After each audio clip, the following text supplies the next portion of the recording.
Hello বন্ধুরা, তোমাদের সবাইকে আমার স্কুলে স্বাগতম। আমি আজকে কথা বলবো তোমাদের গণিত বইয়ের প্রথম অধ্যায় প্যাটার্ন নিয়ে। তো প্যাটার্ন জিনিসটা আমরা কম বেশি সবাই জানি। প্যাটার্ন কি জিনিস? আমরা যারা স্মার্টফোন দেখেছি তারা দেখবো মোবাইলের উপর একটা প্যাটার্ন লক থাকে। প্যাটার্ন লকটা কিরকম থাকে? ধরো হচ্ছে এভাবে তিনটা তিনটা করে টোটাল 9টা ফোঁটা থাকে। তারপর হচ্ছে মানুষ নিজেদের মতো করে সুন্দর করে বিভিন্ন ধরনের প্যাটার্ন সাজিয়ে হচ্ছে তারা লক দেয়। এটা হচ্ছে এক ধরনের প্যাটার্ন। তারপর হচ্ছে আমরা আরো প্যাটার্ন দেখেছি, যেমন ধরো হচ্ছে আমরা যখন আশেপাশে বাসাবাড়িতে যখন বিল্ডিং বানায় বা দেয়াল বানায়, দেখবে একটার পর একটা ইট হচ্ছে এভাবে গেঁথে হচ্ছে দেয়াল বানায়। এই যে একটার পর একটা ইট যে গেঁথে দেয়াল বানাইতেছে, এটা হচ্ছে এক ধরনের প্যাটার্ন। কিংবা আমরা যদি আরো একটা উদাহরণ দেখি, ধরো হচ্ছে এখানে আমি এক লিখলাম, তারপর এখানে হচ্ছে এই পাশে এক দিলাম, এই পাশেও এক দিলাম। পরবর্তীতে আমি এখানে এই ঘরটাতে তিনটা ঘর নিব এই সিরিয়ালে। এখানে এক রাখলাম, এখানে এক রাখলাম, দুইটাকে যোগ করে 2 দিলাম। দেন পরবর্তী সিরিয়ালে হচ্ছে আমরা 4টা ঘর দিব। এক এক, এখানে 2 একে 3, এখানে 2 একে 3। এই যে এটাও একটা প্যাটার্ন। অর্থাৎ আমরা আমাদের চারপাশে যতগুলো সুসজ্জিত বিভিন্ন ধরনের কাঠামো দেখতে পাই, এগুলো প্রত্যেকে এক একটা প্যাটার্ন। তো আজকে হচ্ছে আমরা এই ধরনের বিভিন্ন প্যাটার্ন নিয়ে কথা বলবো। সবার প্রথমে আমরা যে প্যাটার্নটা নিয়ে কথা বলবো সেটা হচ্ছে ফিবোনাক্কি প্যাটার্ন। তো বিজ্ঞানী গণিতবিদ ফিবোনাক্কি হচ্ছে সর্বপ্রথম এই প্যাটার্নটা নিয়ে কথা বলছে। তো আসো ফিবোনাক্কি প্যাটার্ন কি সেই জিনিসটা দেখি। এবং তোমরা সবাই মনে রাখবা, ফিবোনাক্কি প্যাটার্নে 0 এবং 1 সবসময় থাকে। অর্থাৎ 0 এবং 1 এটা দিয়ে শুরু হবে, তারপরের সংখ্যাটা হবে আগের যে দুইটা সংখ্যা ছিল সেই দুইটা সংখ্যার যোগফল। অর্থাৎ 0 এবং 1 ছিল আগে, তাহলে 0 আর 1 এর যোগফল 1, এটা হচ্ছে পরবর্তী সংখ্যা। তারপরের সংখ্যাটা কি হবে? আবার পূর্ববর্তী দুইটা সংখ্যার যোগফল, অর্থাৎ 1 আর 1 2।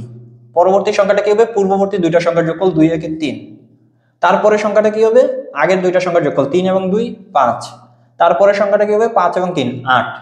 এই যে এইভাবে হচ্ছে ফিবোনাক্কি সংখ্যাটা চলতে থাকবে। এবং ফিবোনাক্কি সংখ্যার কিন্তু কোনো শেষ নাই, এভাবে যোগ করতে করতে ধীরে ধীরে বাড়তে থাকবে। যেমন এর পরের সংখ্যাটা কি? 5 8 13। তারপরের সংখ্যাটা কি হবে? 13 8 21। এভাবে হচ্ছে ফিবোনাক্কি সংখ্যাটা চলতে থাকবে। পরবর্তীতে তোমাকে যদি এখানে একটা প্রশ্ন করা হয়, এই যে ফিবোনাক্কি সংখ্যার 10তম পদ কত? ধরো বললো যে ফিবোনাক্কি সংখ্যাটার 10তম পদ বের করো। 10তম পদ কত? তো আমরা এখানে দেখতে পাচ্ছি এটা প্রথম পদ, এটা দ্বিতীয় পদ, এটা তৃতীয় পদ, এটা চতুর্থ পদ, পঞ্চম পদ, ষষ্ঠ পদ, সপ্তম পদ, অষ্টম পদ, নবম পদ। তো তোমাকে দশম পদ বের করতে বলছে। তো তুমি এভাবে লেখার পরে যেহেতু দশম পদ মানে পরবর্তী সংখ্যাটা বের করতে চাইতেছি, আমরা পূর্ববর্তী দুইটা সংখ্যাকে যোগ করে দেব। 13 এবং 21কে যোগ করলে আমরা পাইতেছি 3 এবং 1 4, 2 1 1 3, তাহলে 34। অর্থাৎ আমরা বলতে পারি ফিবোনাক্কি সংখ্যার দশম পদ হচ্ছে 34। এখন তোমাকে যদি প্রশ্নে জিজ্ঞাসা করা হয় 12তম পদ কত, 15তম পদ কত, তাহলে আমরা এইভাবে বের করে ফেলতে পারবো। আমরা হচ্ছে আরো একটা প্যাটার্ন দেখি, আসো। ধরো তোমাকে বললো 3 10 17 24, এই সংখ্যার পরবর্তী দুইটা সংখ্যা বের করো। পরবর্তী দুইটি সংখ্যা কত?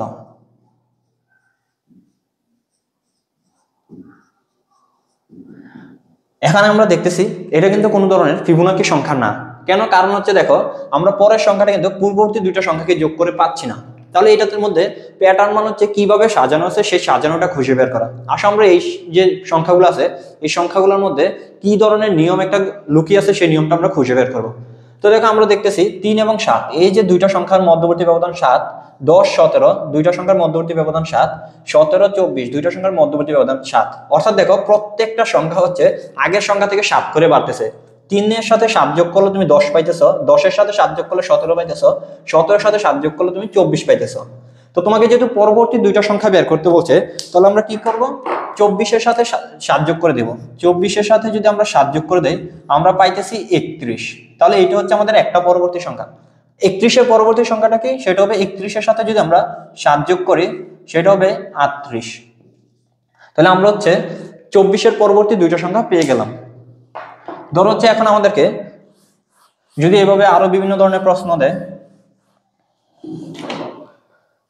ধরো একটা দিল 5, তারপর দিল 10, তারপর দিল 15 20, তারপরে বললো যে এই যে সংখ্যাগুলো আছে এই সংখ্যার পরবর্তী তিনটা সংখ্যা বের করো। পরবর্তী তিনটি সংখ্যা বের করতে বললো। তাহলে আমরা কিভাবে পরবর্তী তিনটি সংখ্যা বের করব?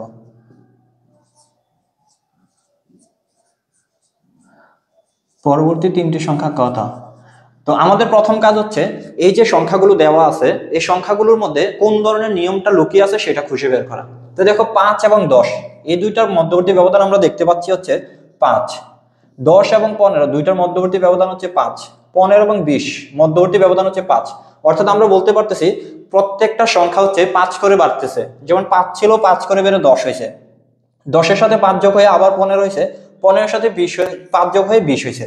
তাহলে পরবর্তী তিনটি সংখ্যা কি হবে? 20-এর সাথে 5 যোগ করে 25 হবে, 25-এর সাথে 5 যোগ করে 30 হবে, 30-এর সাথে 5 যোগ করে 35 হবে। এভাবে হচ্ছে আমরা পরবর্তী সংখ্যাগুলো বের করতে পারবো। আমাদেরকে যদি এখন একটা প্রশ্ন দেওয়া হয়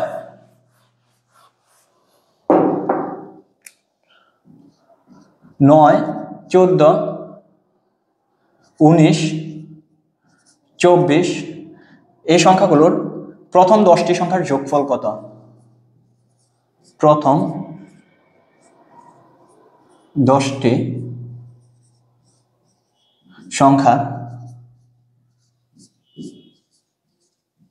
সমষ্টি কত? এই প্রশ্নটার দিকে তাকাও। তোমাকে বলছে যে 9, 14, 19, 24 এই ধরনের প্রথম 10টা সংখ্যার সমষ্টি। আর সমষ্টি মানে কি? সমষ্টি মানে হচ্ছে যোগফল। তো আসো প্রথমে আমরা এটাকে কিভাবে অঙ্কটা সমাধান করতে পারি। প্রথমে হচ্ছে আমরা প্রথম 10টা সংখ্যা বের করে নিই। এবং তোমরা এখানে দেখতে পাচ্ছ যে 9, 14, 19, 24 এই যে সংখ্যাগুলো আছে সংখ্যাগুলো প্রত্যেকটা হচ্ছে 5 করে বাড়তেছে। যেমন 9, 14 মধ্যবর্তী ব্যবধান হচ্ছে 5, 14-এর সাথে 5 যোগ করলে 19 পাইতেছি, 19-এর সাথে 5 যোগ করলে 24 পাইতেছি। তাহলে পরবর্তী সংখ্যাগুলো কি হবে? তাহলে 24-এর পরবর্তী সংখ্যা হবে 29, 29-এর পরবর্তী সংখ্যা হবে 34, 34-এর পরবর্তী সংখ্যা হবে 39, 39-এর পরবর্তী সংখ্যা হবে 44, 44-এর পরবর্তী সংখ্যা হবে 49, 49-এর পরবর্তী সংখ্যা হবে 54, পরবর্তী সংখ্যা হবে 59। এভাবে করে বাড়তে থাকবে। বাট আমাদেরকে বলছে প্রথম 10টি সংখ্যার সমষ্টি বের করতে। তাহলে কয়টা হইলো? 1টা, 2টা, 3টা, 4টা, 5টা, 6টা, 7টা, 8টা, 9টা, 10টা। তাহলে আমাদের 59 পর্যন্ত যাওয়ার দরকার নেই, 54 পর্যন্ত যোগ করতে বলছে। আসো আমরা সমষ্টিটা বের করি। তাহলে আমরা লিখবো সমষ্টি 9 যোগ 14 যোগ 19 যোগ 24 যোগ 29 যোগ 34 যোগ 39 যোগ 44 যোগ 49 যোগ 54। আসো যোগটা করি। তাহলে আমরা পাইতেছি 9 4 13, 13 9 হচ্ছে 22, 22 4 হচ্ছে, অথবা আমরা যদি যোগ করি 4 4 4 4 4, 1টা 2টা 3টা 4টা 5টা, 4 আছে 4 5 20, 9 আছে 1টা 2টা 3টা 4টা 5টা, 5 9 45, 20 হচ্ছে 65, 65 5 হাতে আছে 6, 7 8 9 10 11 12, 12 3 15, 15 3 18, 18 4 হচ্ছে 22, 22 4 26, 26 5 হচ্ছে 31, 315। আমরা যোগফলটা বের করে ফেলছি। বাট এটা কিন্তু আমাদের জন্য অনেক কষ্টসাধ্য হয়ে গেছে। এখন যদি তোমাকে 10টি সংখ্যা না বলে বলতো 50টি সংখ্যার সমষ্টি কত, ধরো এখানে 10 নাই, এখানে বলে দিল 50টি সংখ্যার সমষ্টি বের করো, তাহলে তোমার জন্য কাজটা কতটুকু কঠিন হইতো? তুমি কিন্তু অনেক সময় লাগতো, অনেক কঠিন হয়ে যেত এভাবে যোগ করা না। তো এটার জন্য হচ্ছে যাতে আমাদের এত কঠিন না লাগে, এত কষ্ট না লাগে, এটার জন্য আমরা একটা সমষ্টির সূত্র নিয়ে আসছি। তো সমষ্টির সূত্রটা হচ্ছে সমষ্টি সমান প্রথম পদ যোগ শেষ পদ গুণ পদ সংখ্যা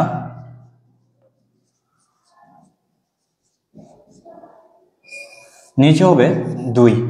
তো এখানে বসায় দাও। যেমন প্রথম পদ, পদ বলতে বুঝাচ্ছে এই যে এগুলো প্রত্যেকটা এক একটা পদ। তো প্রথম পদ আছে 9, শেষ পদ ছিল আমাদের 54, তারপর হচ্ছে গুণ হবে পদ সংখ্যা। আমাদের কয়টা পদের? ধরো 10টা পদের জন্য আমরা করতে চাচ্ছি, তাহলে 10টা পদের জন্য হলে গুণ 10, নিচে ভাগ হবে 2। তারপর যদি আমরা দেখি 54 9 হচ্ছে 63, এবং 10কে 2 দ্বারা ভাগ করলে, আচ্ছা আমি 10 বসাই, নিচে 2 আছে। এখানে আমরা দেখতে পাচ্ছি 63 গুণ 5 হবে 3 5 5, 5 6 30, 31। তাহলে আমাদের অ্যান্সারটা পেয়ে গেছি। তো এইভাবে হচ্ছে আমরা যোগফলগুলো বের করে ফেলতে পারি। এখন যদি তোমাকে 10টা সংখ্যার পরিবর্তে 50টা দিত, 100টা দিত, তাহলে এটার জন্য আমাদের কোনো কষ্টই হইতো না। দেখো 100টা দিলে 100টা কি বসাই দেবে, এভাবে সংখ্যাগুলো বের করে বসাই দেব। পরবর্তীতে আসো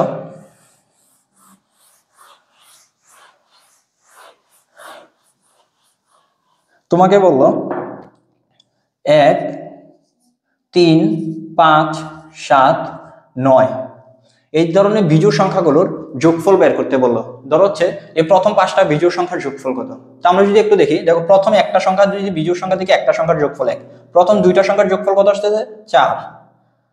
তারপরে দেখো প্রথম তিনটা সংখ্যার যোগফল কত আসতেছে 4 আর 5 9। পরে আরো একটা সংখ্যা যোগ করলে প্রথম 4টা সংখ্যার যোগফল আসতেছে 16। এই 4টা সংখ্যার পরে 5টা সংখ্যার যোগফল যদি আমরা বের করি আসতেছে 25। তো একটা জিনিস খেয়াল করো, 4 9 16 25 এগুলো কিন্তু প্রত্যেকটা এক একটা বর্গ সংখ্যা। যেমন প্রথম একটা সংখ্যা নিলে 1, তাহলে যদি আমরা একটা সংখ্যা নেই 1 স্কয়ার, দুইটা সংখ্যা নিলে 2 স্কয়ার, তিনটা সংখ্যা নিলে 3 স্কয়ার, চারটা সংখ্যা নিলে 4 স্কয়ার, পাঁচটা সংখ্যা নিলে 5 স্কয়ার। অর্থাৎ আমরা যতটা বিজোড় সংখ্যার যোগফল বের করতে চাই ওই সংখ্যাটাকে বর্গ করে দিলে হচ্ছে আমাদের বিজোড় প্রথম এতটা বিজোড় সংখ্যার যোগফলের সমান হয়ে যেতেছে। যেমন প্রথম একটা বিজোড় সংখ্যার যদি যোগফল বের করতে চাই 1 এর স্কয়ার করলে 1 পাইতেছি, তার মানে যোগফল 1 আসবে। প্রথম দুইটা বিজোড় সংখ্যার যোগফল বের করতে চাইলে 2 এর স্কয়ার করে দিলে 4 পাবো, এবং প্রথম দুইটা বিজোড় সংখ্যার যোগফল দেখো 4। আমরা যদি প্রথম তিনটা বিজোড় সংখ্যার যোগফল বের করতে চাই তাহলে 3 কে স্কয়ার করে দেবো, তাহলে 9 পাবো। দেখো তো প্রথম তিনটা বিজোড় সংখ্যার যোগফল 9। আমরা যদি প্রথম 4টা বিজোড় সংখ্যার যোগফল বের করতে চাই 4 কে বর্গ করে দেই 16। দেখো প্রথম 4টা বিজোড় সংখ্যার যোগফল হচ্ছে 16। তাহলে এখন আমাদেরকে যদি বলা হয় ক সংখ্যক বিজোড় সংখ্যার যোগফল কত, ক সংখ্যক বিজোড় সংখ্যার যোগফল কত, তাহলে আমরা বলতে পারবো ক স্কয়ার। তাহলে এটা হচ্ছে আমাদের অ্যান্সার। তারপরে এখন আসো আমরা যদি আরো কিছু প্রশ্ন দেখি, এই চ্যাপ্টার থেকে কি কি ধরনের প্রশ্ন আসতে পারে। তোমাকে একটা চিত্র দিল, এই চিত্রটা আছে, পরবর্তীতে আরো একটা চিত্র দিল, ধরো এরকম, পরবর্তীতে আরো একটা চিত্র দিল, এই প্রশ্নটা দিয়ে বললো এই চিত্রটার জন্য বা প্যাটার্নটার জন্য। এই যে দেখো এটা একটা প্যাটার্ন, কিভাবে বুঝতেছি, দেখো প্রথমে এটা ছিল, পরবর্তী একটা বাড়ছে, পরে আরেকটা বাড়ছে। এই যে প্যাটার্নটার জন্য একটা বীজগাণিতিক রাশি তোমাকে বললো বের করে নিতে। প্যাটার্নটির জন্য বীজগাণিতিক রাশি তৈরি করা।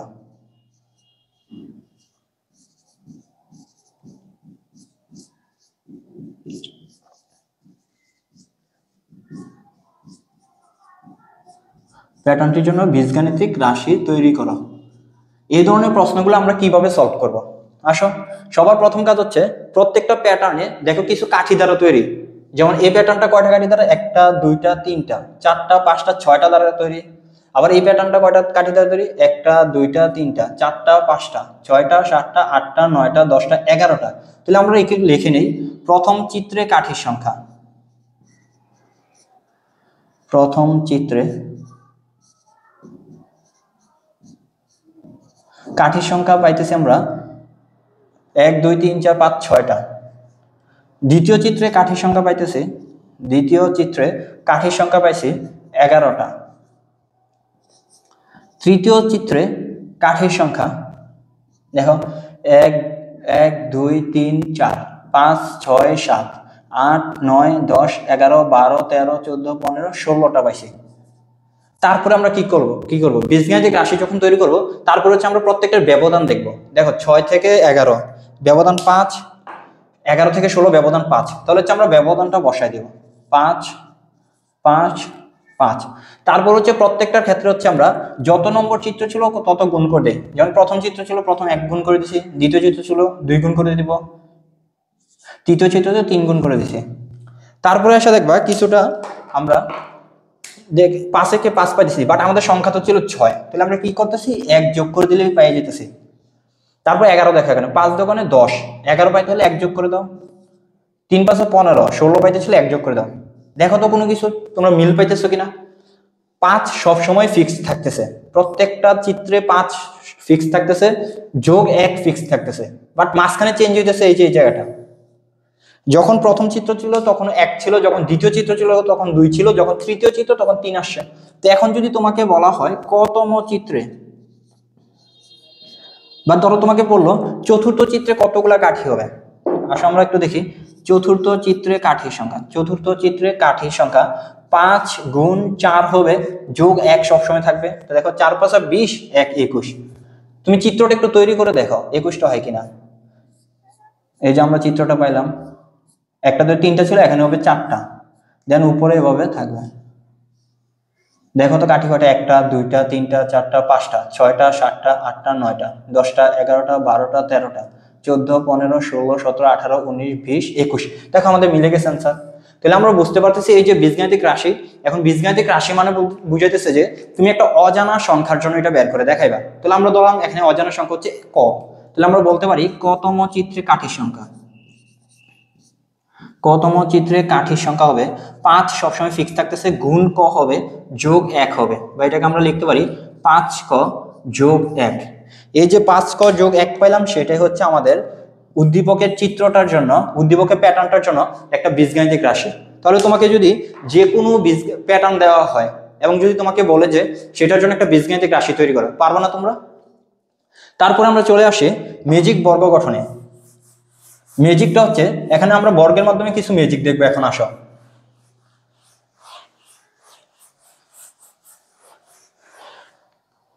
আমরা যদি এখন ম্যাজিক বর্গ গঠন দেখি,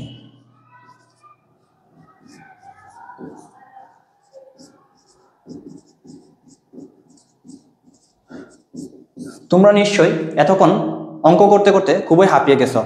তা আসো আমরা একটু মজা করে নিই, কিছু ম্যাজিক দেখি, কিছু জাদু দেখি। আসো, তো সবার প্রথমে আমি বললাম 3-এর বর্গ ম্যাজিক গঠন করবো আমরা। 3-এর বর্গ ম্যাজিক গঠন করব।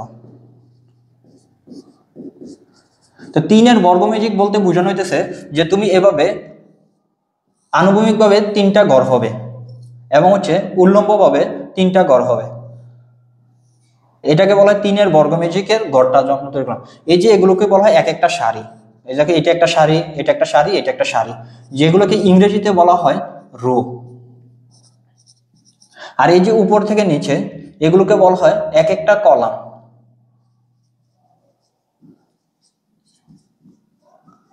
যেহেতু আমাদেরকে বলছে 3-এর বর্গ ম্যাজিক করতে, এই জন্য আমরা 3টা সারি 3টা কলাম দিয়ে নিলাম। দেন হচ্ছে দেখো কয়টা ঘর হয়েছে, 1টা 2টা 3টা 4টা 5টা 6টা 7টা 8টা 9টা। এই 9টা ঘরের মধ্যে হচ্ছে আমরা যে স্বাভাবিক সংখ্যাগুলো আছে 1 থেকে 9 পর্যন্ত, সেই স্বাভাবিক সংখ্যাগুলোকে এখানে এমন ভাবে বসাবো, তো বসানোর পরে কি হবে, একটা ম্যাজিক ঘটে যাবে। ম্যাজিকটা হচ্ছে তুমি যেভাবেই যোগ করো না কেন, এদিক বরাবর যোগ করো যে মান পাইবা, এদিক বরাবর যোগ করে একই মান পাইবা, এদিক বরাবর যোগ করলে একই মান পাইবা, এদিক বরাবর যোগ করে একই মান পাইবে, এদিক বরাবর যোগ করলে একই মান পাইবে, এদিক বরাবর যোগ করলে। শুধু তাই না, তুমি যদি কোনাকুনি যোগ করো যে মান পাইবা, এ কোনা বরাবর যোগ করলে একই মান পাইবা। সেইটা হচ্ছে একটা ম্যাজিক না? আসো আমরা দেখি ম্যাজিকটা কিভাবে হয়।